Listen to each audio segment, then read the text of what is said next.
Hey,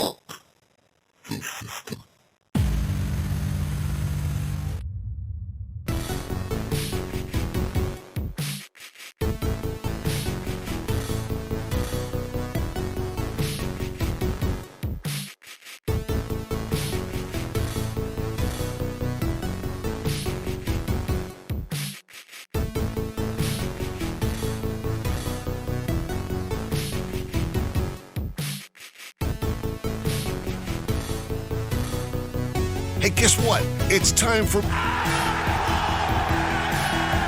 with your hosts, Bryce and Dylan.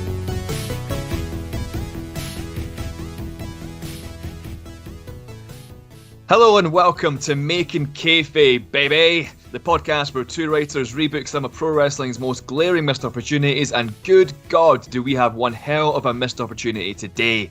Might be the biggest missed opportunity of 2021. I mean, it's got a lot of competition because WWE have been pretty adamant on self-destruction this year, but this one might just take the cake. I'm talking about Adam Cole. We're going to be fantasy booking him on the main roster today. But hey, my name is Bryce, BayBay, and I'm here with my friend and co-host Dylan, BayBay. And let's just see how that rascal's getting on. Hey Dylan, how are you? Hi, I'm good. I'm a baby apparently, which is, I didn't... You're a BayBay. Wow, is that different from being a baby? It's B-A-Y, B-A-Y, yeah, it's different. Yeah. Cool. He's not just doing Good to know. Adam Cole when he does his fucking thing, he's just referring to a baby. Yeah, he's just like, I'm Adam Cole, and also, baby. saying a shout out to all the babies. That's it, yeah. Yeah, he loves babies, yeah. Yeah, but not in a weird way. No, just in a wholesome way. Yeah, Yeah, babies are cute. Yeah, exactly. Yeah. So Adam Cole. We're not insinuating anything about Adam Cole, okay? Not at all. We like he's a Adam great Cole. wrestler. We do. Yes. I love Adam Cole. Yeah. Well, with him, like, I mean, literally, where do you fucking start? Because, like, I feel like this show has almost like developed a reputation of being almost like anti-WWE, but we never tried to steer into that. But like, how can you not question their logic with this one? I mean, Yeah. You've got this fellow Adam Cole who is an incredible in-ring performer who you've basically pushed harder than anyone else in NXT for years, who can cut promos, who gets the fans invested, who relatively young and who's proven time and time again that he's a A+ all-round professional wrestler. And it's like they did almost everything they could to not capitalize on that. Well, I mean, he was a big player in NXT. You know, they did a good job of that. And so are so many other people. Like, you don't keep Lee last week, right? That's what I'm going to say. Like, as you know, there is a big disparity in the WWE between being a big deal in NXT and being brought up to the main roster, right? So we all know that usually ends badly. I mean, the good news we can say here is at least we didn't even get the chance to see it go badly for Adam Cole. You know what I mean? Like, he still had, like, when you look at it, his WWE run is pretty untarnished. You know, he did it perfectly in NXT and then he got out. I feel like that could have been part of the drive for Adam Cole. He had a great NXT run. He can go out on top, and then also he can go to, because you know AEW they must have made a really good play for him to come over there. He's going to get paid off to go there, but he's also going to hang out with like a lot of his legitimate like friends that he you know came up in the rest of them. Yeah, exactly. Like, he started hanging out with them before he even got to WWE. So I reckon that was a big part of him like not re-signing, you know? Well, I do agree, but also if I'm WWE, I'm throwing just everything at keeping Adam Cole. I mean, they could easily have this guy stealing the show on Raw or SmackDown right now, but yeah, they kind of made it impossible for him, which we'll go into in a bit. And like now, as you say, he's rocking and rolling with AEW, and like, you know, he's going to be a big part of AEW's success, I think, just because he is a proper all-rounder. And I don't know, I mean, you probably know what we're talking about with the whole fucking what they're going to do with Adam Cole in the main roster, but I just cannot make any sense of what they were thinking here when you've got a guy who is a legitimate superstar and could be top of the card to WrestleMania caliber, you know, and just, they just want to do something stupid with him and basically force him away, right? Well, yeah, like that's the thing. Now, I want to make it clear though that those were because we didn't see Adam Cole on. We didn't see Adam Cole in the main roster, so like that kind of stuff that we heard is all rumors. However, it does sound like the kind of shit that the WWE would do. doesn't it? You can see it happening. Yeah, it's Yeah. very believable. Yeah. It's like it's still rumors, like it's not confirmed or anything, but also it does seem like the kind of thing that they would do, you know, which is why like that rumor got, you know, it went everywhere because we were like, yep, I can see that. Yeah, that's No. very believable. Exactly. It is. So but we'll cover that, I imagine. Oh, we're definitely covering that. Don't worry. And Yeah. I mean, yeah. Today, like the plan is to rebook Adam Cole in the main roster, and like I won't lie, I had a pretty easy time doing this because with a guy as talented as this, you can't screw up. You just can't. So Yeah. Well, again, don't give the WWE that challenge.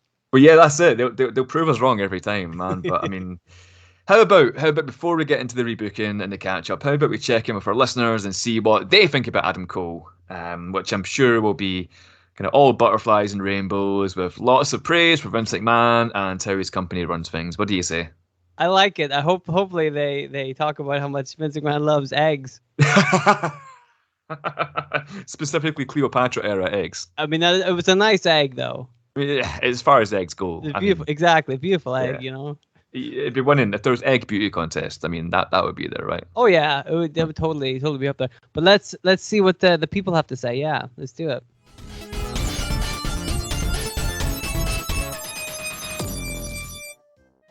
All right. So, as you know, folks, every week we go to our Twitter and Instagram and we ask our listeners, what do you think about this week's rebooking? And boy, did they tell us. So let's have a look and see who we got here. So we've got Jalal Ali, who guessed it right this week. Well done, dude. He says, I mean, maybe it's just me, but he looks like he's having a lot of fun in AEW. Saying that, he's just such a great talent. Seriously can't believe WWE couldn't think of any storylines that didn't involve him being a manager or cutting his hair. Yeah, basically. Basically, yeah, spot on. Don't forget wanting to change his name as well, because that was one of the things they apparently wanted to do, right? So they wanted to change his name, cut his hair, and be Keith Lee's manager. Yeah, I'd heard that. I'm like, that doesn't make any sense. You know, I didn't even, whenever I was rebooking Keith Lee, I didn't even think about bringing Adam Cole into the situation. But do you know what they would have changed his name to? No, I don't know. What would it have been? I don't know. Like, what would be a really bland? Because you know they always come up with like really bland, like, you know. I mean, I've got some suggestions later on in the rebooking actually. So, okay. You know, we'll no spoilers, but you know, we'll see where that goes. Okay, well, I do agree with that comment in that he does seem like he's having loads of fun in AEW. You know what I mean? Like, and why wouldn't he be? Not that he wasn't having fun in the NXT, but you can just tell like he's having a great time with his friends, you know. And really, to get paid loads of money to just hang out with your friends, that's what we all want as a job, right? It'd also be like a main focus of a main show as well, you know, and just he's gonna get Bobby Fish is there now, probably Kyle O'Reilly's going there, right? Seems like it, doesn't it? Yeah, so the Undisputed Era is going to be there anyway, so he's getting the best of both worlds, if anything. He gets his buddies from NXT, gets his buddies in AEW, and he's going to be one of the main features on AEW TV. Yeah, not bad, man, not bad, is it? Not bad indeed. He's got a good deal there, but Wrestling with Fiction podcast at Corner of the Cooper. Go check them out. Bloody great podcast. Says, one of my favourite wrestlers working today. His promos come off as so genuine, as if he believes everything he says. He carries himself like a main eventer regardless of what position he is in. Without question, could have been a main eventer in WWE despite their size preference. And that right there is a big kind of reason, I guess, as to why maybe they weren't wanting to give him a lot of money, because he's 5'6", 5'7", something like that. But WWE have taken chances on your Rey Mysterios and your Daniel Bryans and you know, a few others. But because I was thinking about this too, how I've heard that rumor where they're like, oh, they didn't like him because he was too small, and I'm like, how big's Finn Balor? Like, you put Finn Balor and Adam Cole beside each other, not that much of a difference. And Finn Balor is doing pretty well on that show, and you know that Adam Cole has the same amount of charisma and wrestling talent and stuff. Like he, you know, I could see him getting along there. I think, but again, like we've said a billion times, we don't know what the fuck goes on in the WWE. Like, they're so ass backwards. Some days they like the small guys, some days they hate the small guys. Yeah, exactly. Like we were talking about how they love big guys, but yet they fucking let go of Keith Lee, who's one of the best big guys. It's impossible. Carrying Cross, you know. Yes, it's impossible to know. Like every week. Strowman. Well, yeah, it changes every week. They don't have a clue what they're doing, dudes. They don't know what they're doing. Which is perfect for us. Which is perfect for us, yeah. It's great for this podcast for sure. Let's see who else we got here. We got CJ Palmisano. Hey. CJ says, can't wait to hear how you guys would book Adam Cole versus Michael Cole, father versus son, which I believe was a kayfabe Tambola at one point, right? Yeah, That was you, right? I think that came up. Yeah, I don't remember how I resolved it. Well, I mean, Michael Cole is in the storyline at some point, so I mean, again, no spoilers, but I mean, he's got something to do with it. So, we'll see where that goes. But yeah, that was the comments from the listeners, folks. Thanks also to the Scottish Nerd and Thomas Batta on Instagram for leaving comments on Adam Cole, and I think the kind of the consensus is pretty much the same. You know, Adam Cole, great wrestler, great performer. What the fuck were WWE thinking, right? Yep, pretty much. So, that's this whole season, though, isn't it? That's basically, yeah. It's a good point, actually, yeah. Certainly last week, anyway. But anyway, so thanks for listening. Thanks for listening. That's the show, See you guys. later. That was a good one.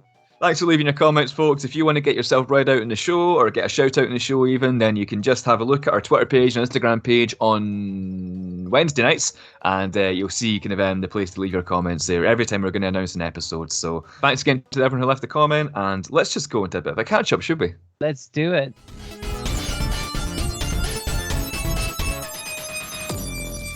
We've already talked a lot about Adam Cole, very much the zeitgeist of the last few months of wrestling, and as we record this in 2021, you know, because I think everyone's just in complete marvel of how things turned out with him.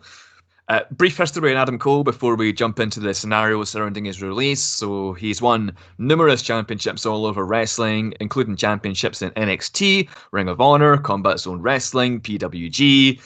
He was a member of the famous Bullet Club faction from 2016 to 2017. He was the leader of top NXT faction, the Undisputed Era, from 2017 to 2021, and has had numerous awards from publications like the Wrestling Observer newsletter and Pro Wrestling Illustrated. There ain't much bias here just because we're doing an episode on him, but you know, you'll be pretty hard pressed to find many people who don't believe he's one of the greatest all-round wrestlers of the modern era. Dude has all the talent in the world, as we've already discussed, and in my opinion, the decision to not steer it into a main roster push for him will come back to haunt WWE at some point. And the situation around his release and eventual move to AEW is a bizarre one. So on August 2nd, 2021, Raj Giri of Wrestling Inc. reported that though WWE believed Adam Cole's contract was due to expire in December, it actually expired in late July. They found out after the fact, after the damn thing had expired, and that's just the start of how kooky this shit gets. Anyway, Adam Cole, by all accounts, a stand-up dude. He agreed to sign a brief contract extension with WWE because he was currently in a feud, a huge kind of blood feud on the NXT brand with Kyle O'Reilly, and that feud was set to culminate at TakeOver 36 on the 22nd of August. So Cole signed on until then, and it's just fucking mad to me that if he wanted to, Adam Cole could have totally walked away without ending that feud, and WWE would have looked just even more like Muppets for letting that happen. He could have literally went from feuding with Kyle O'Reilly one week to walking on to AEW the next night. That is how it could have been. Yeah. Absolutely bizarre. But anyway, so in the lead up to TakeOver 36, Sean Ross Sapp of Fightful reported that a meeting took place between Adam Cole and WWE chairman Vince McMahon himself. That in itself is a rare scenario. You won't hear of many NXT talents meeting one-on-one with McMahon, so WWE clearly knew of Cole's potential. And apparently higher-ups in WWE heard that the meeting went well, and McMahon seemed to have taken a liking to Cole on a personal level. And Vince McMahon apparently liked Adam Cole so much that he set the wheels in motion for creative plans to be put in place for him for a main roster run. And boy, were creative plans put in place. Boy howdy, they sure were. Goodness me. On the September 9th Wrestling Observer Radio, after Cole left WWE, by the way, Dave Meltzer reported on WWE's apparent main roster ideas for Adam Cole. So, first off, this is all apparently, WWE planned on pairing Adam Cole up with last week's Making Kayfabe rebooking, Keith Lee, which in itself, not the worst idea in the world. You know, a lot of people could get behind two super talented dudes being paired together, right? Yeah. Yeah. It's a random one, but it could work, you know? But, yeah. It's not going to be a tag team pairing, basically, or a faction or anything like that. Cole was going to be Keith Lee's manager. much like Leo Rush was to Bobby Lashley's manager, i.e. a non-wrestling role for one of the most talented American professional wrestlers of 2021, and that's fucking bizarre. But wait, there's more. WWE also wanted to cut Adam Cole's long black hair and change his name too, apparently because it was too close to Michael Cole, the SmackDown lead announcer. So, change the name and look of a guy they've been pushing relentlessly in NXT for 4 years. The guy who held their heavyweight championship for 403 days. Fans wouldn't notice anything, right? Yeah, nobody would know. Nobody would know a thing. Who's this guy? Who's this strange Cadam Soul coming into WWE main roster, right? That's the name you're going to go with? Well, that was just on the fly. Oh, wow. Well, very good. Cadam Soul? I don't know.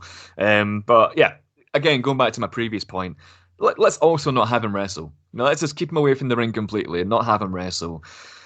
And the idea apparently came from Bruce Pritchard, WWE senior vice president. Dylan just, shocked to hear that, I think. Yeah, what a surprise. Stupid booking idea came from Bruce Pritchard. Get out of town. Unreal. Get out of town, exactly. Like his podcast, like Something to Wrestle With, gets way more downloads than Making Kayfabe. So the guy is clearly some kind of marketing genius, right? This is absolutely bullshit. We are better bookers than he is, and he has a job where he's a booker, and he books shit. And he sucks at booking, and he has a podcast which he sucks at, and that's more successful than ours as well. I don't want to sound like I'm bitter, but also fuck that guy. Pritchard, if you're listening to this, right? You too, Conrad. Yeah, fuck you too. We'll fight you both. A tag team match, me and Bryce versus you guys, right? Right? Next YouTube video is going to be Making Kayfabe Shoot Hard on Conrad Thompson and Bruce Pritchard. Yeah. And then we'll hear what they have to say about it. Probably something really stupid. Or something really stupid, yeah, exactly. Yeah. But believe it or not, though, Adam Cole, not completely sold on the idea of becoming a manager, cutting his hair and changing his name. So TakeOver 36 rolls around on August 22nd. He'd lost in a 2 out of 3 falls match to Kyle O'Reilly, and then appeared at AEW All Out on September 5th, confirming his signing with the organisation just 2 weeks later. And as of the current day, he's doing exceptionally well in AEW, and he's already been involved in excellent matches with the Young Bucks, Jurassic Express, Dark Order, of whom member John Silver wasted no time in taking the piss out of WWE's apparent booking suggestions for Adam Cole, facetiously claiming that he'd allow Cole to be his manager if he cuts his hair and changes his name to Budge. So, yeah, Budge. It's not just Budge, yeah. I never got that, but Budge, yeah. That's meant to be his name. So it ain't just this podcast ridiculing the idea, basically the entire wrestling community is. And just baffling me. I mean, once again, WWE have got a ready-made superstar handed to them on a fucking golden platter, and they've turned their nose up at it in favour of a shit salad instead. I mean, we just covered something exactly like this last week with Keith Lee. The time between Adam Cole leaving WWE and Keith Lee leaving WWE is just over a month. So 1 month Adam Cole and Keith Lee are there, 1 month they're not, basically. And we've basically, you and I have had to squeeze both of them into season 5 because they're just simply two fucking glaring missed opportunities. But yeah, today we're focusing on Adam Cole, who could have been something huge for WWE, but wasn't, which, in my opinion, is down to WWE's incompetence. And I don't know, man. I don't know what more can be said about the situation. Have you got anything to add? Yeah. We want to hear a good name for the WWE would call Adam Cole. Yeah. You ready? Uh-huh. You sitting down? Yes, I'm sitting down. Because you can't call him Adam Cole because it'd be too much like Michael Cole, right? Yeah. Donovan Spinker. That's a great name. Doesn't that sound like a WWE name? Donovan Spinker, yeah, I like that, yeah. Because that's the kind of shit, like, they never have cool names anymore. It's always like, he looks like a Donovan Cranberries Spinker. or something. Yeah. I could see like, that. They're like, here comes Donovan Spinker. And then, he's his haircut and he comes out in a suit and tie. Yeah, and he walks down to the ring, Donovan Spinker, baby. Yeah. No. Oh, no. He said they did the baby bit in NXT. You can't do that. He comes down to the ring on roller skates. Roller skates, yeah. Yes, but he doesn't know how to roller skate. How do you get into the ring with roller skates? He has to figure that out himself. Is there a ramp? There will not be a ramp. Or there's not a ramp. We're not putting a ramp. What? He's going to be the only one that uses a ramp? I don't think so. But the fucking entrance ramp. He got the ramp anyway. He can get into the ring the same way regular people do who don't have roller skates on. All right. And what else would he? Instead of baby, what would he say instead? Because he has to, can't. It just doesn't say anything. He's a manager that doesn't say anything. All right. He's a manager that only communicates by a sign language. What about Adam Cole maybe instead of baby? It's not actually Adam Cole. It's maybe Adam Cole, but it's not. It's Donovan Sphincter. Yeah, exactly. Donovan Sphincter, maybe. I'm gonna have to stop you there because you're trespassing on my rebooking here because I have actually named him Donovan Sphincter and had him come down to the ring in roller skates. I'm gonna have to change that now. You see, great minds really think alike. That's exactly, it's a great idea, but I'm gonna have to change it now. So you hear this, Pritchard? Fucking Donovan Sphincter. If I see a wrestler coming on an NXT called Donovan Sphincter, I'm gonna freak out. I'm like, no, for sure. With roller skates, yeah. That son of a bitch listen to our show.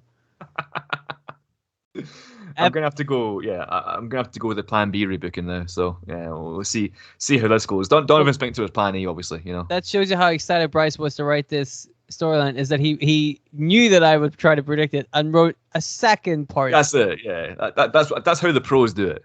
Yeah, he's actually written 5 different Adam Cole scenarios, right, for the main roster. And the WWE couldn't even think of one. Exactly. Well, they could, but I mean, yeah.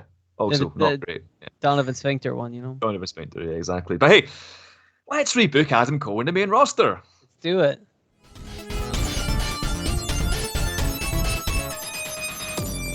Remember to change his name to Donovan Sphincter. Yeah, I've got that. Well, I can't do that one anymore. It's Plan B, so Plan B now. What was Donovan Sphincter's plan? Put the belt on him. Donovan Sphincter's fucking Stan. Yeah.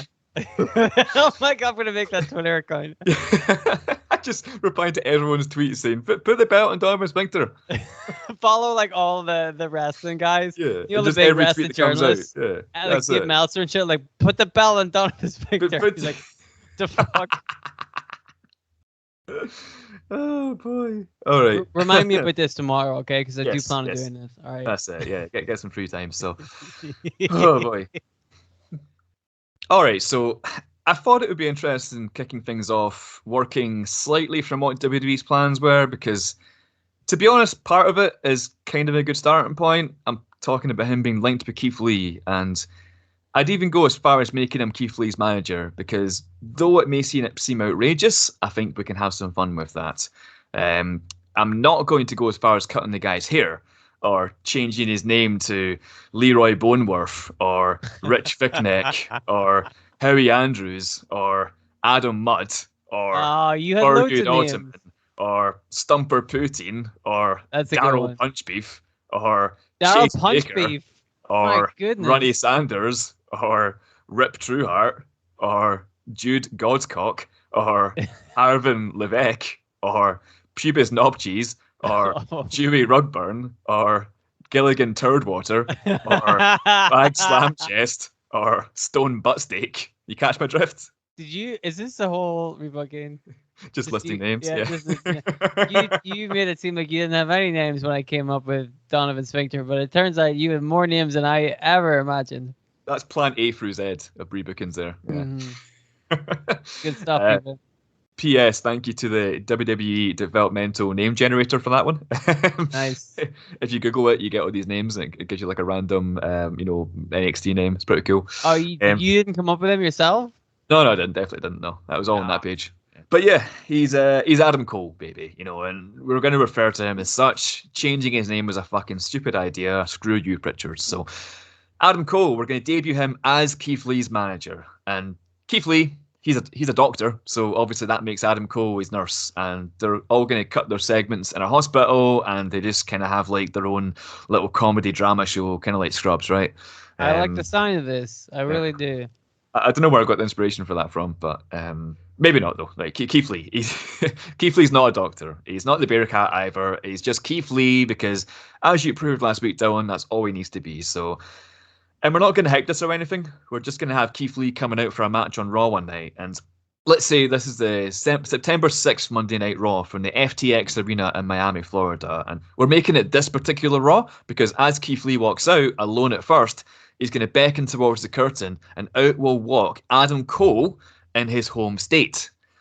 Not only his home state, but the state where he basically built his name in NXT as the leader of the Undisputed Era and became the longest reigning NXT champion in company history. So basically ensures that the crowd will immediately know who Adam Cole is. So he'll get a huge pop with a surprise appearance, and instantly he's going to feel like a big deal, right?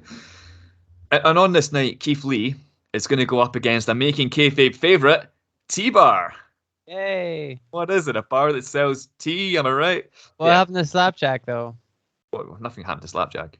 Oh, good. That's good. I was worried there for a second. He's okay. Yeah, I think. Yeah, he's all right. That's a close one. No, Slapjack.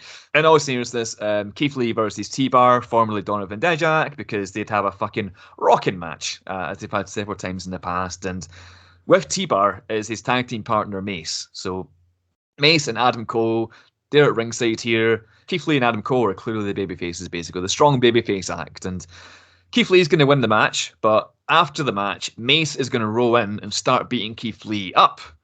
Well, our boy Adam Cole isn't going to fucking stand for that. Adam Cole rolls up his sleeves, because he's wearing sleeves, he gets into the ring, and he's ready to take on Mace. But before he can do anything, Keith Lee picks Mace up for a big spirit bomb as Mace and T-Bar exit the ring. Adam Cole didn't get a chance to do anything physical. The crowd boo, probably, because they wanted to see a Panama Sunrise or something from Adam Cole, right? Because they know Adam Cole can wrestle. He could have taken out that Mace fellow easily. It's a damn shame that he wasn't able to get into the ring on time, right? And well, we're going to make that a theme. So every week, Keith Lee and Adam Cole, clear babyfaces, are going to come out, and Keith Lee's going to face one half of a no-good heel duo in a singles match with Adam Cole as his manager. Maybe 1 week it's AJ Styles and Omos. Maybe 1 week it's Dolph Ziggler and Robert Roode. Maybe 1 week it's Jinder Mahal with Veer or Shanky. Shanky. Sorry, I meant Shanky. And of course, every time Keith Lee is going to get the victory, and every time there's going to be a post-match assault on Keith Lee, and every time Adam Cole gets into the ring, and just as he's about to hit a move or attack the enemy, Keith Lee is going to get the better of the bad guy and hit them with a spirit bomb or something. So it's the ultimate wrestling blue balls, right? We want to see Adam Cole clean fucking house like the badass, awesome wrestler we know he is. But every time it gets so close, and every time it's taken away from us. It's agonizing. It's clearly having an effect on Adam Cole as well, because after each week, he's just looking a little bit more pissed off than last time. And like I said, this starts at the beginning of September. And that's going to continue for 3 to 4 weeks, right up until, I don't know, the 2021 WWE draft on October 4th, Monday Night Raw, because on this show, we're going to find out that Keith Lee, he's staying on Monday Night Raw, but Adam Cole is going to Friday Night SmackDown. By this point, the crowd will be giving Cole bigger and bigger reactions the more he's kept away from actually wrestling. So when it's announced that he and Lee are going to be splitting as a duo, of course it gets a big pop. And later that night, Keith Lee has got another singles match, and this time against Apollo Crews and his bodyguard, Commander Aziz. And the same thing happens. Keith Lee wins. Commander Aziz hits the ring, tries to beat down Keith Lee. Keith Lee prevails, hits him with a spirit bomb, just as Adam Cole was getting in the ring. Except on this occasion, Keith Lee is going to turn around, he's going to see Adam Cole standing on the second rope, and he's going to eat a Panama Sunrise from Adam Cole. And dude, I swear to you, the place would go fucking crazy for this. I swear to God, bro. These marks, bro. Listen, bro. All right, bro. We're gonna freak out, bro. Yeah. Close brackets, Russo. Finally, Adam Cole, super pissed off at Keith Lee for constantly stealing his thunder, has had enough, and he's snapped, hitting his client with a Panama Sunrise. And maybe Keith Lee wasn't stealing Cole's thunder intentionally, but Adam Cole doesn't fucking care. He's Adam Cole, and he wants his moment. And after he hits the move, we're going to bring out badass heel Adam Cole as he talks trash to Keith Lee as he's laying on the mat. Then he's going to walk away, because from this point forward, he's on SmackDown and shouldn't have to care about any of this shit. That's not to say we're not going to pick it up later, though, so maybe I remember this for later in the story. But on the 8th of October, Friday Night SmackDown, Adam Cole is going to make his official SmackDown debut. And he's going to come out to his Undisputed Era theme, get a super loud Adam Cole BayBay chant, or Dominic Sphincter chant, So I had to scribble that part out. As he gets a microphone and addresses the live crowd. And in his promo, he's going to do a kind of semi-shoot on some of the stuff that may have come out in the dirt sheets over the last while. You know, he's just going to outright acknowledge that WWE didn't want to bring him up to the main roster to wrestle. They just wanted him to manage Keith Lee. And Adam, he's a company man. So he said, you know what? I'll do it if it's what's best for the company. But as each week passed, it started to dawn on Adam Cole that the reason they wanted to keep him as a manager and not as an active ring talent is because WWE management are afraid of what Adam Cole can do to all the superstars. Adam Cole, longest reigning NXT champion of all time. Adam Cole, leader of the most devastating faction in NXT history. Got a lot of accolades, but hey, he's not 6'6" and 270 pounds, so WWE didn't want him showing up these superstars, right? And this is the exact promo he needs to cut, because at this point, in real life, I imagine a lot of people will be pissed off that he hasn't signed with AEW. Let's just be honest. You know, they're fully set up to expect WWE to waste him, and in real life, they probably fucking would, but not in this story. In this story, we're going to have Adam Cole blur the lines of kayfabe and reality, and he's going to rebel and do whatever the fuck he wants. And we're not done, though, because before Adam Cole finishes his promo, he turns towards the announcer's desk and stares SmackDown's lead announcer, Michael Cole, directly in the eye. And he's going to say, let me tell you something else about WWE management. They wanted me to change my name. They wanted the longest reigning NXT champion to change their name because of you, Michael Cole. Adam Cole, he exits the ring, he walks over to the announce desk as Michael Cole stands up, clearly a bit perturbed by this man advancing on upon him. Adam Cole still has a microphone in his hand, and he asks Michael Cole, what have you ever done? And Michael Cole, he's trying to deflect things, you know, he's all like, Adam, I'm so sorry, but I had nothing to do with that. It wasn't me who asked him to change your name. But Adam isn't believing it. This is it's a dominance thing now, more than genuine interest in the truth. Adam Cole says, I asked you a question, but what have you ever done? What have you ever done? Michael Cole's like, I had a match at WrestleMania, and I won. Remember that. Yeah. So Michael Cole stays silent, so Adam Cole drops the microphone on the desk and grabs the commentator by the throat. However, he doesn't grab him for long because Michael Cole's broadcast partner breaks it up immediately by putting himself in the middle of the two men. And Dylan, are you aware of who Michael Cole's co-commentator was in SmackDown in 2021? Yes, Pat McAfee. Pat McAfee. Yeah. Are you aware of the history between Adam Cole and Pat McAfee? Yes, I am now that you said it. Yeah. I was like, wait, Corey Graves? What the fuck? And then I'm like, oh, yep, it's all coming back now. Yep. For those who don't know and maybe don't watch NXT, like Pat McAfee, he's a former American football player, podcaster, sports analyst, etc., who also happens to be a big pro wrestling fan. And from 2018 onwards, Pat McAfee started appearing on NXT pre-show panels, giving his thoughts about the matches of the night, being basically a pundit. However, in 2020, Pat McAfee got into a little rivalry with one Adam Cole on NXT. And that culminated in a match between the two at NXT TakeOver XXX, sexy, in what was Pat McAfee's first pro wrestling match. And you know what? Arguably, it was, I don't know if you saw it, Dylan, but it was one of the better wrestler versus non-wrestler matches in history. I agree. Yeah, I totally agree. I mean, a bloody good match. Yeah. We've seen some pretty shocking non-wrestlers coming in, and then sometimes you see sometimes you see a non-wrestler come in, and he looks good, but he's only really doing a couple of spots that he run over, and like, you know, they do that fine. But Arrow, for example, right? Yes, even Bad Bunny when he came in, he did a couple of spots, and he didn't look terrible, but he wasn't really working a match. You know what I mean? Yeah. But fucking this Pat McAfee comes in, that was a match. It's like a 13-14 minute match. Yeah, it was a proper match. He did a really good job. Yeah, really good stuff. And then, you know, it's a bloody good match that he got a lot of praise from basically every kind of wrestling media outlet. And basically after that, Adam Cole and Pat McAfee went on to feud for a little bit longer in NXT. So there's some history there, right? And anyway, back to the segment. Pat McAfee has put himself between his co-worker Michael Cole and his past nemesis Adam Cole. And he grabs a microphone from his desk and says to Adam, I swear to God I had this fucking written down, Michael Cole here has a victory at WrestleMania. Yes. What do you got, tough guy? Told you. Everybody remembers it. You know? That's it, yeah. And obviously that'll get some boos because it's fucking true, you know? Yes. But Adam Cole retorts, what do I got? At TakeOver last year, I drove your head into the mat, Pat. And I'll do it again if you don't do the smart thing and stand down. And of course, Pat McAfee doesn't stand down. And what do you know? A big old brawl erupts between the two of them.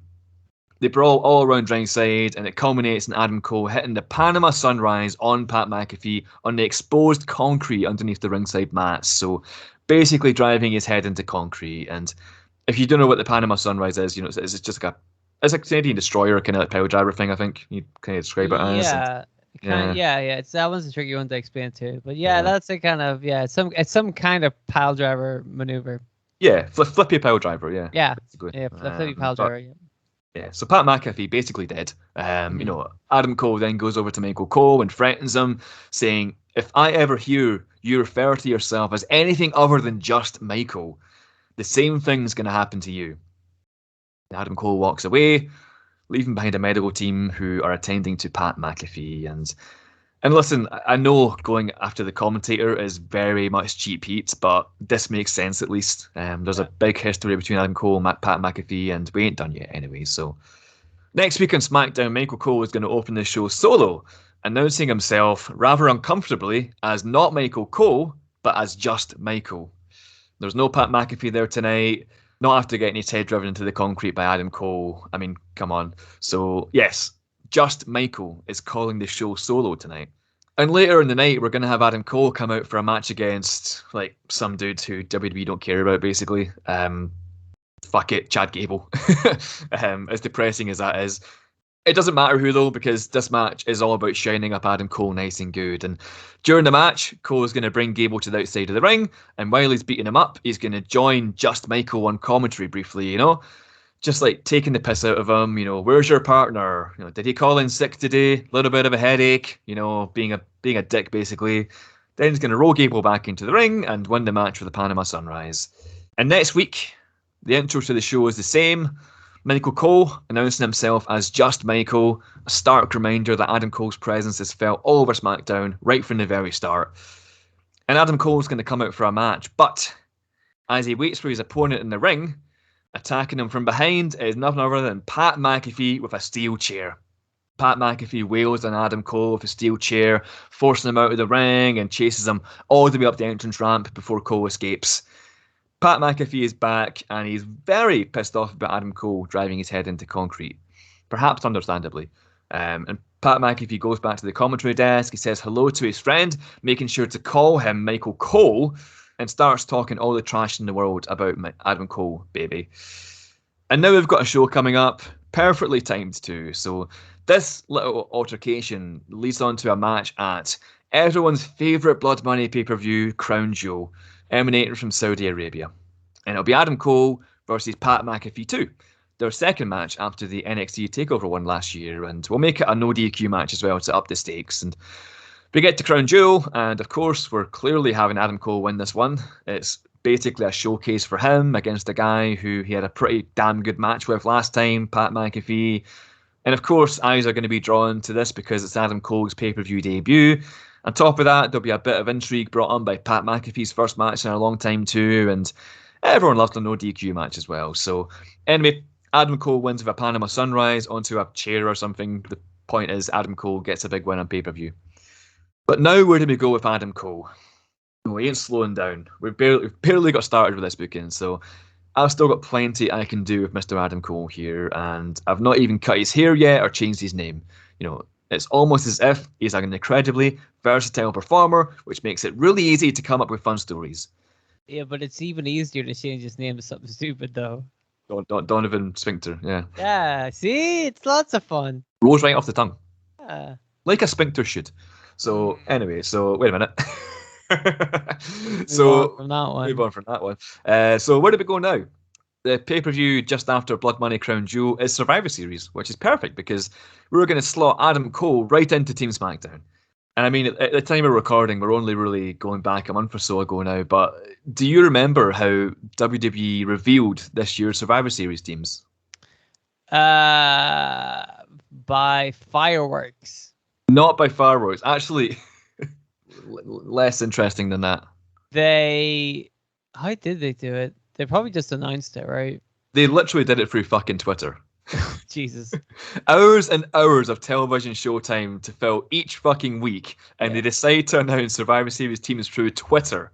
Yeah, it's laughable, dude. It's laughable. Like, no qualifying matches, no team captains choosing their teammates, no drama. Just a fucking tweet with like images of the teams, and like they wonder why Survivor Series is a fucking dead concept and nobody cares about the brand warfare match. It's fucking brutal, mate. Honestly. Well, they don't seem to care much either. Yeah, they don't care much, exactly. They don't give a shit. So, but I do. That's why I'm booking this shit. So anyway, we always say Making Kayfabe. We tried to use the tools that were available at the time. So I guess we're going to do the same thing here. WWE are going to announce the Survivor Series teams for Raw versus SmackDown. And on Team SmackDown is our boy, Adam Cole, along with 4 other people who were actually on the SmackDown team, which is Drew McIntyre, King Xavier Woods, Jeff Hardy, and Sheamus. I missed out Baron Corbin because fuck Baron Corbin. You don't like Baron Corbin? Dude, please. Happy Corbin. Happy Corbin with his fucking hat. He's so happy. I liked Baron Corbin. I did when he was in NXT. When he was like the fucking, he had the cool entrance music, he had the cool look, he was like squashing dudes in 10 seconds. Yeah. He's not like that now. I'll be honest with you, dude. I actually like the Happy Corbin thing because it's so strange, right? It's so not what he used to be. Yeah. It's him out here like with suspenders for some reason, and he's skipping around with his new hat and his new friend and stuff. And it's such a strange, like, it's so strange. It's surreal. It's surreal. But he's also like totally into it. You know what I mean? He's not like, because sometimes when you hear his old promos, he sounded like really wooden and he was half-assing it. But he seems like he's having fun just being a crazy boy. And I'm like, I don't know why. Crazy boy. You know what I mean? There's something about it. If he's having a good time, fair play. Yeah. I mean, fair enough, but I don't. I mean, he's happy. I don't watch. Let the man be happy. To judge, man. Like, I don't know, like, but I prefer Hillbilly Corbin. That's my favorite. Yes, well, obviously. I mean, who doesn't prefer that? Yeah, that's another story for another day. But and on the Raw side of things, we're gonna have In fact, no, let's not review that yet. Actually, it's not a problem just now. So, in the few weeks between Crown Jewel and Survivor Series, we're going to see Adam Cole making a strong play for team captain. Even though there were no team captain spots really this year, it was just 5 guys versus 5 guys with a loose kind of like brand supremacy storyline staple to it. And I don't want to go on another rant here about WWE's shitty booking, but the point is, Adam Cole is working hard to try and bring his team together, acting like the fearless leader who will guide his troops into battle at Survivor Series. And the problem is, nobody's buying it, so he has to convince them, right? So over the next few weeks, it's quite a basic story, but remember, we're building Adam Cole slowly here. We don't need a big moment. We don't need big moment after big moment every fucking week. It would just become a mess. It would be harder and harder to top each week. So here's what we're going to do for the next while, just to at least try and build some team togetherness for Team SmackDown at Survivor Series. We're going to have a series of tag team and 6-man matches where Adam Cole is teaming with various members of his team. So, maybe it's Adam Cole and Drew McIntyre versus Alpha Academy one week, or maybe it's you've got Adam Cole, Jeff Hardy, and King Woods versus Ray, Dominic, and Cesaro. I don't know. But you catch my drift. Like, they're winning matches as smaller units of this team, which means that when they finally combine forces all together at Survivor Series, they're going to be ready to steamroll Team Raw. And all through this, Adam Cole is cutting promos about how he led the most formidable faction in NXT history, the Undisputed Era. Every single week, he's mentioning it, and we're seeing segments of like Drew McIntyre talking to Jeff Hardy, like taking the piss out of how Adam Cole's always mentioning his past glories. And the general consensus within the rest of the team is clearly that nobody sees Adam Cole as their actual captain, but they appreciate his enthusiasm, and he's a strong hand to have at Survivor Series. So Cole is clueless though. He just keeps persisting. Undisputed era, undisputed era, undisputed era. Bear that in mind. We're planting seeds here. And anyway, Survivor Series rolls around. It's Team Raw versus Team SmackDown. Team SmackDown, consisting of Drew McIntyre, Xavier Woods, Jeff Hardy, Sheamus, and Adam Cole. And Team Raw, consisting of Seth Rollins, Finn Balor, Kevin Owens, Bobby Lashley, and surprise member Keith fucking Lee. Ooh. Because WWE have totally not released him by this point, because they surely wouldn't be dumb enough to do that. So yes, Keith Lee. You mean Dr. Keith Lee? As Dr. Keith Lee to you, yeah, exactly. Like if they're not going to be dumb enough to release him, they will still be dumb enough to give him a shitty gimmick. Yes, it's true. Yeah, Bearcat probably Keith Lee at this point. Yeah, Dr. Bearcat. Yeah, it's a little Bearcat in a little doctor's outfit. It's cute. Rawr. Yeah. Rawr, exactly. Yeah, rawr. But yeah, Adam Cole and Keith Lee in the same match. So it was about 6 weeks ago or so now, that Adam Cole hit the Panama Sunrise and Keith Lee and then fucked off to SmackDown with no repercussions. So here comes the repercussions. Keith Lee has been waiting for this moment for a while. It's time for revenge. And honestly, Keith Lee will get his revenge in this match because, yeah, basically during the match, I'd have Adam Cole and Keith Lee go up against one another, and yeah, I'd have Keith Lee get the elimination and Adam Cole. I mean, it's just common sense at this point, basically. Like Adam Cole, he got one over on Keith Lee. It's Keith Lee's turn to get one over on Adam Cole because we're not going to bury Keith Lee, for fuck's sake. We're not going to give him a doctor gimmick or anything. So, yeah. So, Keith Lee eliminates Adam Cole with a Spirit Bomb during the match, but Team SmackDown go on to win the match overall. So Adam Cole can still brag about, how he was in the winning team kind of thing, right? And then, yeah, down the line, they're on different brands at the moment, but down the line, you've got the Adam Cole Keith Lee rematch at some point. So, yeah, building to the future there. Anyway, there's a couple more things that we need to do before we kind of wrap this story up. So, on the SmackDown after Survivor Series, Adam Cole is going to come out and cut a promo. And he's going to talk about how, once again, he has led a team to glory. First the Undisputed Era, then Team SmackDown. He has leadership qualities beyond his years. So he's decided that it's time to continue this run of form. Adam Cole announces that he's going to pull together a new faction, which is going to lead to glory on Friday Night SmackDown. And he's getting close to announcing who this new faction is, and then all of a sudden, his entrance music plays. And of course, Adam Cole was all like, who the fuck called for this? I'm not done yet. I'm just about to announce the new members of my stable, goddammit. Somebody is surely getting fired for this one. But, in a shocking twist, it is Adam Cole's music playing, but it's not just he who uses that music. To Adam Cole's absolute shock and horror, he looks up to the stage and sees Kyle O'Reilly, Bobby Fish, and Roderick Strong walking out, the Undisputed Era. And this clearly wasn't part of the plan. Adam Cole's facial expression reveals that he was not expecting this at all. And as O'Reilly, Fish, and Strong walk down to the ring, they don't seem too pleased with their former leader. Their facial expressions show disdain and loathing. So something's not right here. And they get into the ring and the music dies down, and Adam Cole, he tries to act like he's happy to see them.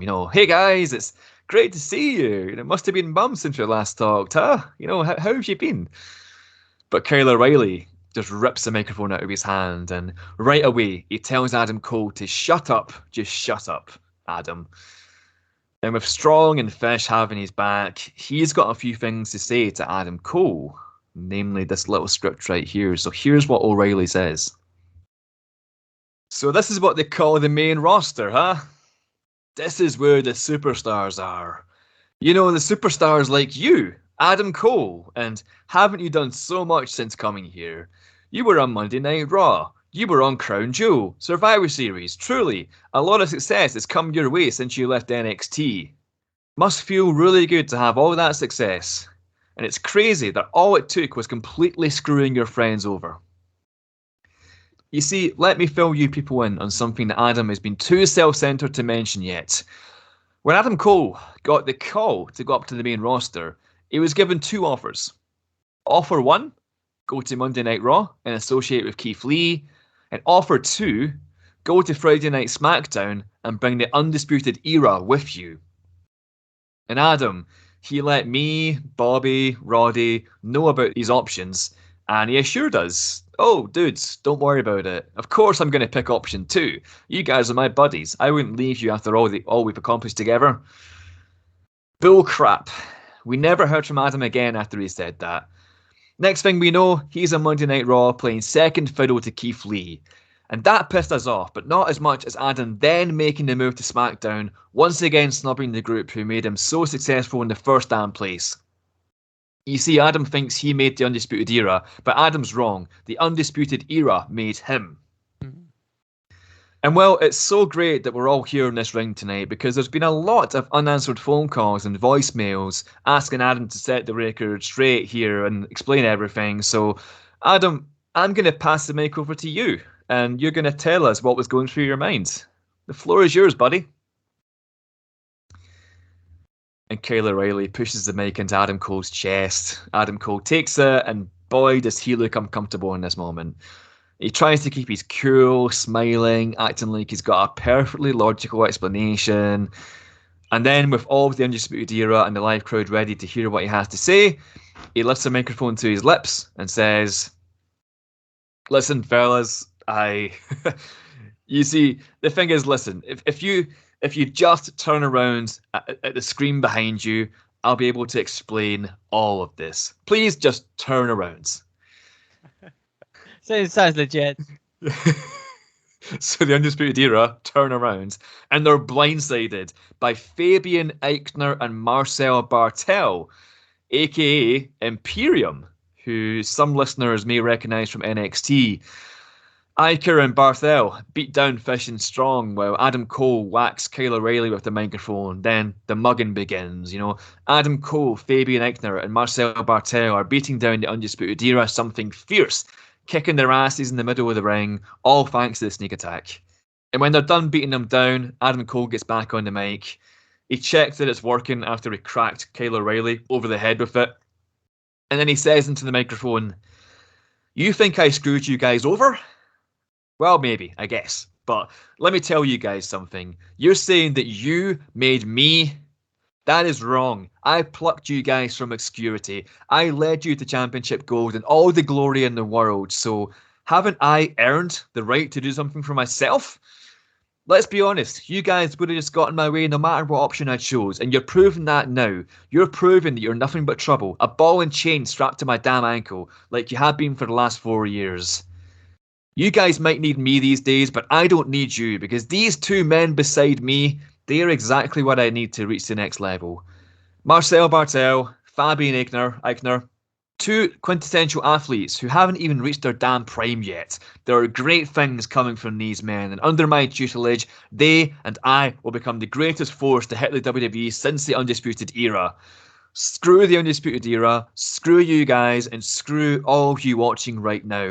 The Undisputed Era is dead, but the Imperium Era, that's just begun." And Adam Cole, Fabian Eichner, and Marcel Bartel go to leave the ring, but just before they do, Adam Cole turns back and he says, "Hey Kyle, Bobby, Roddy, NXT just called. They want their lackeys back." And then the Imperium Era, they leave the Undisputed Era bloody and beaten in the ring. And that is the perfect place to leave today's rebooking because holy shit, the feud you could make from this. Undisputed Era versus Imperium Era. Adam Cole going up against his former teammates along with his new teammates who, if you don't know, are just fucking quality wrestlers who deserve a lot more spotlight than they're currently getting. And my thinking is that surely at day one, the next pay-per-view scheduled after Survivor Series, you're going to have some kind of 6-man tag match there, Undisputed Era versus Imperium Era. You can have so much fun leading up to that, and I don't even want to give too much away because I mentioned it to you, Dylan, but you know how in the past you've hinted that you've been interested in writing a part 2 for some episodes. Well, in fact, you did actually. You did an NWO part 2 a couple of seasons ago, but this is something I'd be really interested in writing a part 2 for because honestly, I've got a lot more I can do with this story, and it's just baffling that WWE wanted to do all the shit with Adam Cole when you could just do the simplest thing to get him over. And so, yeah, I guess listeners, if you want to hear a part 2 of this booking, let us know. Tweet us, Instagram us, do your thing, because if you want it, I'll make it, maybe in season 6 or 7 or something, and just to just to wet your whistle a little bit more as well, there is one crucial piece of the story that we're missing here right now. And so tell me this, Dylan. Adam Cole has recruited Fabian Eichner and Marcel Bartel. Yes. Who's missing? Oh, I believe that would be your dog, Walter. My dog Walter, exactly. So fucking Walter, the ring general, the big boy, is going to be pissed off that Adam Cole poached his stablemates away because Walter, of course, is or was the leader of Imperium before Cole intervened. And let me tell you, I've been reading a lot of reports lately about how Walter may just be open to working more in America due to a change in his personal life. So does that mean that Walter would accept a SmackDown contract, perhaps? Do we see the confrontation between Walter and Adam Cole? And what about Eichner and Bartel? I'm sure Walter will have a lot to make of this new Imperium era that he's been kept out of. And anyway, man, I swear I could go on for fucking hours. I really enjoyed writing this story, but it must end now. Our listeners, they've got lives they need to get on with. So that's my rebooking of Adam Cole in the main roster. What do you think? Can I just say that if Walter does come to the main roster, he will be renamed Happy Walter. Happy Walter. He will be skipping down to the ring. He will be playing second fiddle to Baron Corbin. Yeah. You know that this is exactly what they're gonna do, right? We could see it all coming. You're like, they don't surprise us anymore. No, you're absolutely right. Like, I guarantee season 6 is going to be a Walter reboot, I think, because he's between season 5 and season 6, they're going to bring him up, and they're going to fuck everything up. That's probably what's going to happen. Season 6 starts off, and we're like, well, we're going to talk about the recently released Walter. Pritchard, if you're listening to this, if you fire Walter, we're going to come to your house and just mess up your flower bed. We'll do it. We've done it before. I can see it happening as well, dude. I can see it happening. It's the saddest thing. But I mean, Walter, if Walter leaves WWE, he's got a fucking booking anywhere in the world, basically. Anywhere in the world, literally. Yeah. But we'll talk about Walter in the Walter episode, which, Bryce alluded to, is probably around the corner. But so, what's really good about this storyline is that you've pretty much entirely focused on one thing, which is the one thing that WWE repeatedly, time and time again, can't seem to be able to figure out how to do, which is to utilize their fucking NXT guys on the main roster. Like, all the way through this, you've got Keith Lee and Adam Cole, and you're establishing a feud between those two guys. Like, that wasn't just like a one and done thing. You built it up to Survivor Series, and you could tell that it could go on, like, it could re-emerge again in the future, right? Yeah, see what happens when you plant seeds for things? Right? Makes sense. Makes good rebookings. Exactly. You don't have to have the rematches all in one go, and you also, but you still have to have them, right? Like, that they're gonna come along in the future.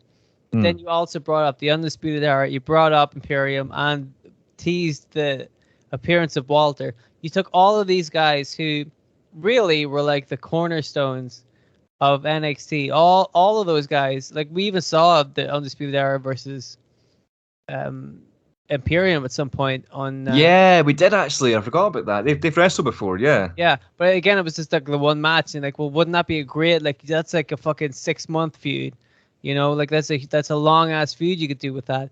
And if you bring it up to the main roster and you add that interesting choice of like having Adam Cole as the leader of Imperium instead of the leader of the Undisputed Era, you're adding a little bit of like.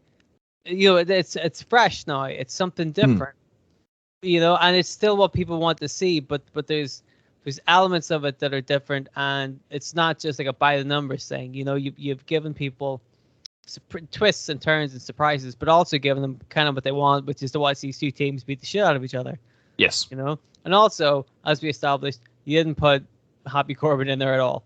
So you're pretty much giving people what they want. Except me, who loves Happy Corbin. You somehow randomly love Happy Corbin. Yeah, exactly. Yeah. But you can see why he'd be like right up my street, right? It stands out so much. It's such a strange gimmick. But I mean, you hate strange gimmicks. Fucking Invisible Man versus Invisible Stan. You didn't like that at all. Right, but that's because that wasn't a strange gimmick. That was just nothing. There was no wrestling involved.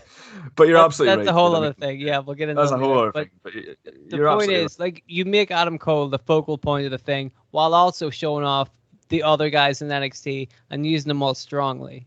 Yeah, efficiently. exactly. You know? So not just do you get Adam Coleman and Roster, who, like you say, you get all Undisputed Era up to Freshman picks up a bit. You got Fabian Egner and Marcel Bartel. You've eventually got Walter coming in probably at some point. Mm. You know, just so much can be going on here. And like at the same time, like a booking's not just like making him win every time as well. Like obviously he lost to Keith Lee at Survivor Series, which is fine, and that can happen, and like that builds something for later. You know, the seeds are sowed with Undisputed Era and Walter coming in, so like as long as you're building shit, then you can just go on forever and ever. And like that's what that's the point I came to realize, where I just had to stop writing because like this episode is going to go on for fucking hours if I don't stop, you know. So very much, yeah, we'd love to do a part 2 of this. Maybe next season we'll see. Let us know, Kayfabers, if you want to hear that.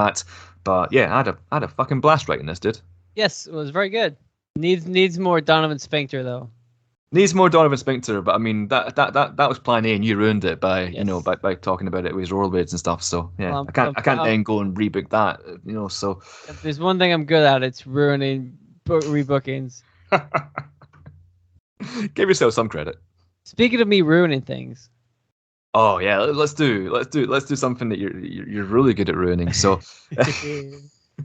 let's play Kayfabe Tombola. hooray!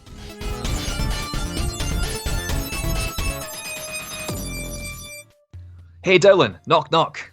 Oh, who's there? It's the Making Kayfabe Patreon page.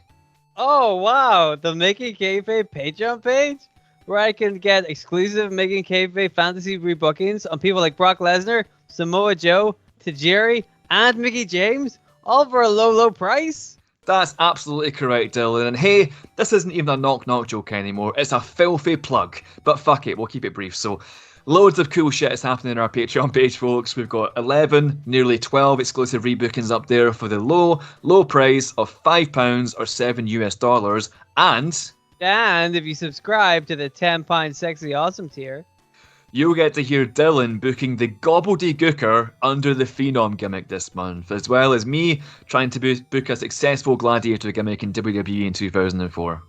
there's loads of cool stuff up there. And hey, there's lots more coming soon. So what are you waiting for? You waiting for a Kayfabe to bowler or something? Because you're going to get that. But also, get yourself signed up to the Making Kayfabe page and listen to all these awesome rebookings right now. And then also come back to this episode and listen to the Kayfabe to bowler. It's very important. So, yeah. Are you at the door or not? I don't know. It's kind of like how you left me in the waiting room last week. You know, it's just the nurse brought me in. So I just leave I'm in you your the house. waiting room. Yeah, exactly. You're So still in the waiting room. still waiting, man. These fucking NHS, man. Honestly, You're like, I'm really sick. it's time for Kayfabe Tombola, and if you haven't listened to Making Kayfabe before, Fuck you. fuck you, Bruce Pritchard, fucking Conrad. Oh boy. It's basically the greatest game of all time. Yes. It's essentially 60 seconds of wrestling-based improv, which is prompted by suggestions from our listeners. So you see our listeners send us in 4 random wrestlers, numbered 1 to 4, and 4 wacky scenarios, lettered A to D. And a Making Kayfabe co-host, which is Dylan today, will pick a random number-letter combination, which he's very good at. And with the letter-number combination, we're going to reveal what wrestler and scenario he has to book, and then he has 60 seconds-ish to improvise the greatest wrestling storyline of all time. And this week's Tombola has been sent in by Flash Jimenez on Twitter. That's Flash_Jimenez, one of our long-term listeners, which I want to thank him for, but I also want to thank him for these excellent submissions, because you're going to have fun with this one today, Dylan. It's a good one. So anyway, give me a number between 1 and 4 and a letter between A and D, and let's see who you got. Whenever you say it's a good one, it usually means it's a good one for you. Yeah, it'll be entertaining for me to hear. Yeah, That's the main reason, yeah. It'll be fun to listen to, but it might not be fun to improvise for 60 seconds. But you know what? We'll find out as I go for my classic, the good old tried and tested, the Dudley Boys. We're going 3D. The 3D, the Dudley pick. Dudley And Boys. fucking hell, this is going to be fucking brilliant. All right, do you want to know who you didn't get? Yes, sir. All right, so you could have got Elias. Okay. You didn't get Elias. Happy Elias. Happy Elias. Didn't get Happy Elias. Okay. You could have got Mr. Kennedy. Okay. Happy Mr. Kennedy. There we go. Bring it back. You have to do it. You have to do it. Have to do it. You can't not. You can't not. Yeah. You could have got Harley Race. Oh, okay. You didn't get Harley Race. I think you're going to like who you got. Is it Happy Corbin? It's not Happy Corbin. It's the next best thing. Uh-oh. It's Bam Bam Bigelow. Okay. Yeah, you like Bam Bam Bigelow, right? I do like Bam Bam Bigelow, yeah. You happy about that?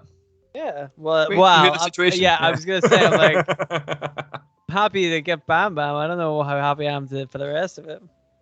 So you could have got Bam Bam Bigelow has a maniac who thinks a meteor is going to end the world gimmick. Okay, I can make that work. You didn't get that one. You could have had Bam Bam Bigelow having a feud with Shane O'Mac because of a wallet. Okay, I can make that work. You could have got the finals. Bam Bam Bigelow makes the finals of a tournament in Madison Square Garden. Oh yeah, I could easily make that work. But I'm gonna fucking love this one. You got Bam Bam Bigelow manages the second version of the Mantar. Okay. Remember the Mantar? Vaguely. Little fucking cow heads. Yeah. Yeah. So Bam Bam Bigelow is gonna manage Mantar. Okay. But this is the second version of Mantar. So you're right. It's the second version of Mantar. So who's it gonna be? Wait. Hang on. Yeah. Let me just get my time frame correct. When was Mantar around? Oh, early 90s, surely, wasn't it? Around the time Bam Bam Bigelow was there, actually, I think. Yeah. Surely, yeah. Weren't they? So the second version would come after that. So we're talking like Prime Attitude Era? Yeah, Attitude Era Mantar. Yeah, exactly. Okay. Yeah, I was in the WWF in 94, 95, which, was pretty much when Bam Bam. That was when Bam Bam was in there, yeah. Well, in fact, according to this might help you. Apparently, according to Wikipedia, I've just read here, in his final televised WWF match, Mantar lost to Bam Bam Bigelow as part of a push to enhance the popularity of Bigelow as a babyface. So, that's gonna get him over. Yeah, he beat the cow, the bull, whatever it is. Okay. Whatever the fuck. So now he has the man. Okay, I got this. So that's a little bit of inspiration for your booking there, yeah. So wow, I got a plan. So tell you what, Dylan, you ready to rock? Yes, I am. Yeah. You've got 60 seconds. I've not got a timer yet, actually. Hold on. Do we need the fucking timer? We do fucking 2 minutes anyway. But yeah, I mean, just guess. Anyway, so yeah, Dylan, you've got 60 seconds ish to tell us all about Bam Bam Bigelow managing the second version of the Mantar, and you're gonna tell me all about that in 3, 2, 1. Take the bull by the horns. So like you said, Mantar and Bam Bam Bigelow were in the WWF at the same time in the early 90s. But then after that, at some point, Bam Bam Bigelow went to ECW in the later 90s. So we're going to go in ECW. And Bam Bam is a heel, so he's going to be like healing it up, and everybody hates the WWE. So he's going to be like, not only am I going to reference the WWE, but I'm going to bring back one of the worst gimmicks in the WWE to really get that ECW crowd like pissed off. And he's like, it's Mantar. So a guy comes out, he's wearing a fucking bull helmet or whatever and a face mask and shit. He's like covered in hair. He's like, it's Mantar, baby. So me and Mantar are going to go straight to the top. You like Raven? You like Taz? Get the fuck out of here. It's Mantar, baby. So everybody, he fucking hates him, right? They're all pissed. And this goes on for months and months and months, and like they're getting like epic heat because everybody hates it, and also it's a total waste of Bam Bam Bigelow. So everybody's super fucking angry with this. And it goes on for like 3 years, right? Bam Bam doesn't wrestle the match. All he does is fucking look after Mantar, and then at some point, eventually, they have to have an end point. So at some point, Bam Bam's like, yeah, Mantar is great, and he turns around, and Mantar spears him. Oh, Spears Bam Bam Bigelow, and he takes the fucking hood mask off. And who is it? Who is the Mantar? Who could it possibly be? Rhino. It's Rhino! Yeah! Fucking Rhino! So Rhino's like, I don't need this fucking goofy mask anymore. Fuck you, Bam Bam. And then now we have a Bam Bam Bigelow versus Rhino feud, which would be awesome. And then ECW lives on for 17 more years, and everybody loves it. Yeah, I'm sold. Done. You add Rhino to any story, I'm sold. That's fucking brilliant. It makes actually like it's a. We sometimes take the piss with kayfabe, but that's a fucking logical storyline. You just that one works. Yeah. That works really well. Yeah, legit. Because that would happen if you took like one of these like over the top early WWF, early 90s WWF characters to ECW, like the crowd would piss all over it and like they'd be pissed off. And then like having Rhino revealed, Rhino, the guy who does the gore, as a bull who spears Bam Bam Bigelow, that's genius. It all makes sense. It all makes sense. See, wow. See how good we are booking, Pritchard, you piece of shit. Even when we're dicking about, it's easy as pie. We can do this shit in our sleep, and you get paid for that. You can't even do it right. Fuck you, buddy. Anyway. You too, Conrad. Yeah, fuck you. You don't do any booking, but fuck you anyway. Fuck you too. Yeah. You want another podcast to do? You son of a bitch. Anyway. Huge thanks to Flash Jimenez for that excellent Kayfabe Tambola submission. Fucking loved it, dudes. And if you're listening to the show right now and you want to send in some wrestlers or scenarios and see what we come up with, do not hesitate to DM us at Making Kayfabe at Twitter or Instagram. You might even end up in this current season if you do it fast enough. So, yes. But hey, that was Kayfabe Tambola. Let's wrap this shit up.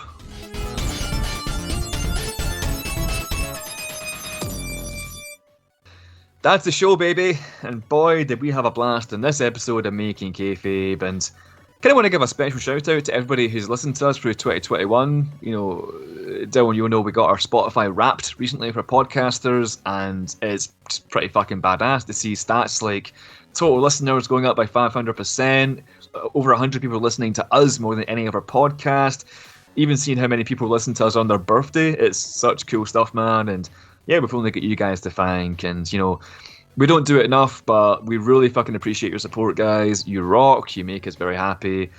We cry sometimes because of how happy we are. Well, I cry all the time, but that's a totally unrelated thing. Yeah, that's it. You cry all the time. I just cry sometimes, but you catch the drift. So thanks, guys, for everything. Appreciate your support.